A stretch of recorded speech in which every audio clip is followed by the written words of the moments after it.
She only wanted to protect a stranger from humiliation, never imagining that her small act of kindness on a rainy night would rewrite both their lives forever. Rain drummed against the restaurant's windows, blurring the neon glow of the city lights outside. Inside, the low hum of conversation and clinking glasses painted a picture of warmth, but for James Whitmore, the CEO of a multimillion-dollar company, the evening felt like another cold reminder of how lonely life could be, even with all the success in the world. His assistant had convinced him to try a blind date, insisting he couldn't spend every night buried in files and contracts. Reluctantly, James had agreed. Sitting at a table near the corner, dressed in a crisp suit, he waited with cautious hope. But when the woman arrived, her eyes scanned him not with interest but calculation. From the first hello, she spoke only of money, her tone sharp, her words laced with entitlement. She bragged about the cars she wanted, the designer bags she needed, the luxurious vacations she expected a man to fund. James listened politely, trying to steer the conversation toward something meaningful, but her laughter was hollow, and her gaze kept drifting toward his watch and cufflinks. With each passing minute, disappointment clawed deeper at him. What he longed for wasn't someone dazzled by wealth, it was someone who could see him. Across the room, a young woman in a faded coat sat with her son, sharing a modest plate of fries between them. Her dark hair was pulled into a messy bun, her tired eyes softened every time her little boy giggled. That woman was Emma Collins, a single mom who worked 2 jobs to keep a roof over her child's head. She hadn't planned to be at the restaurant, she was there only because her son, Max, had begged to celebrate his birthday with fries and a soda. She couldn't afford more, but his happiness was priceless. When Emma's eyes accidentally caught the scene unfolding at James' table, she felt an ache of empathy. She saw the woman's sharp gestures, her mocking tone, and she saw the quiet humiliation tightening James' jaw.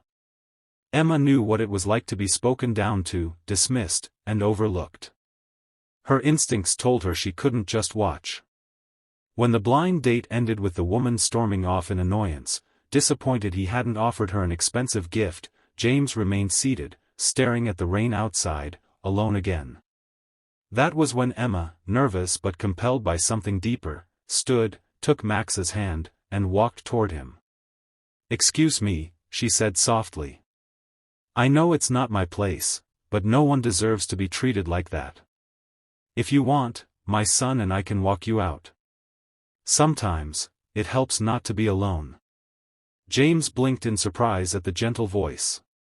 He looked up to see Emma, her son clutching her hand. For the first time that evening, he saw warmth instead of judgment in someone's eyes.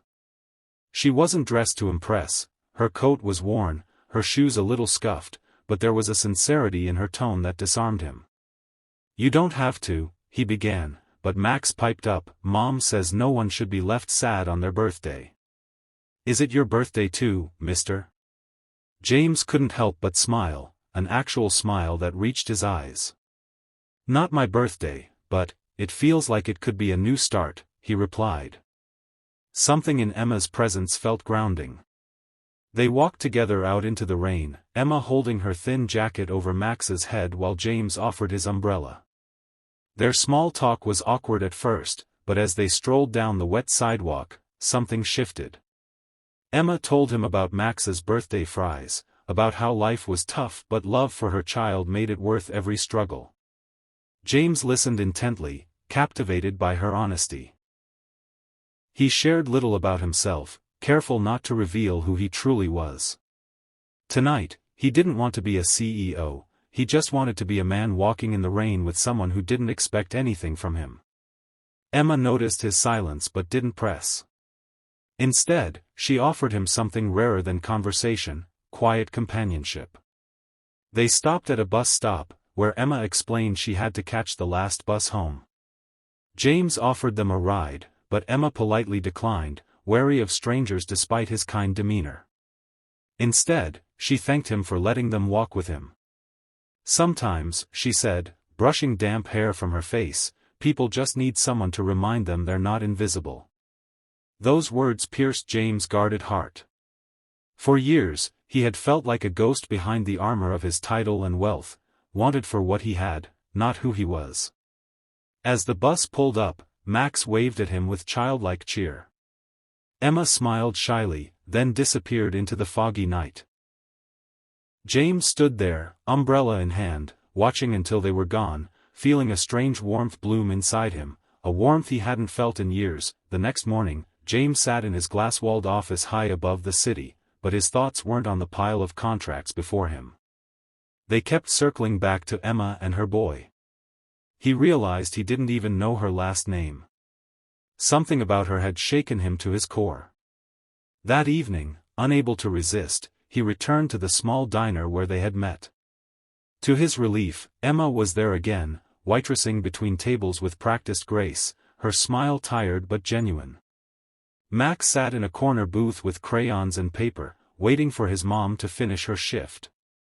James sat quietly, watching, then ordered a simple coffee. When Emma approached, she was surprised but pleased to see him. "Rough night again," she teased softly. James chuckled, feeling more human in that moment than he had in years. They spoke between her shifts, about books, childhood dreams, and how she balanced work with motherhood. James never mentioned his company or his wealth. He just listened and let her talk about life as it really was. Over the weeks, their meetings became routine. James visited the diner often, each time feeling less like a CEO and more like a man finding pieces of his soul again. Emma, though cautious, grew to enjoy his presence. He laughed at Max's jokes, carried groceries when he happened to, coincidentally, see them at the store, and walked them to the bus stop more than once. But secrets have a way of growing heavy. Behind his silence, James battled with the truth. Emma deserved to know who he was. Would she see him differently if she found out? Or worse, would she pull away, assuming he was out of her league? What James didn't know was that Emma had her own doubts. She couldn't understand why a man like him, gentle, articulate, kind, would spend time with a struggling single mom who barely made ends meet. One night, after Max had fallen asleep, James confessed. "Emma, there's something you don't know about me," he said carefully. Her brows furrowed. He took a deep breath. "I'm not just a man who had a bad blind date. I run Whitmore Enterprises." Emma froze. She knew the name, everyone did. It was one of the biggest companies in the city. "You're a CEO?" she whispered. James nodded, fear in his eyes. He braced for her to recoil, to see him as nothing more than his wealth.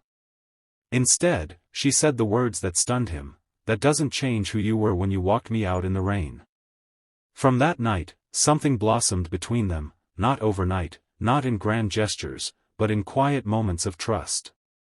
James insisted on helping with Max, driving them when buses ran late, showing up at school events, and even teaching Max how to throw a baseball. Emma, though hesitant, slowly let herself believe that this wasn't pity, it was love. The world around them, however, wasn't so forgiving. When tabloids caught sight of James walking with Emma, headlines exploded, "CEO seen with waitress and child." Critics whispered she was a gold digger, while acquaintances of James doubted her worth. The pressure was suffocating, and Emma nearly ended things, terrified of being the reason James's reputation suffered. But James wouldn't let her go. At a company gala, where she felt out of place in a borrowed dress, he stood before his board, his employees, and the flashing cameras, and introduced Emma and Max as the two people who reminded him what life was truly about. His words silenced the crowd. "This woman saw me when I was invisible. She walked me out of a bad date, not knowing I was a CEO, just knowing I was a lonely man. And her son reminded me that kindness doesn't need riches. It only needs a heart." The room erupted in applause. Emma's eyes filled with tears as James took her hand. For the first time in years, she felt seen not as a struggling single mom but as a woman who mattered. Their love grew stronger with every challenge, built not on wealth or appearances, but on the simple act of kindness that had brought them together one rainy night. And so, the lonely CEO found a home in the heart of the woman who had nothing to give but everything he needed: love, trust, and the courage to walk beside him. Sometimes, the smallest act of kindness can change someone's entire life. If this story touched your heart, don't forget to like, share, and subscribe to Kindness Vibes, because together, we can spread love, hope, and kindness to the world. What did you learn from this story? Share your thoughts in the comments. I'd love to hear your voice.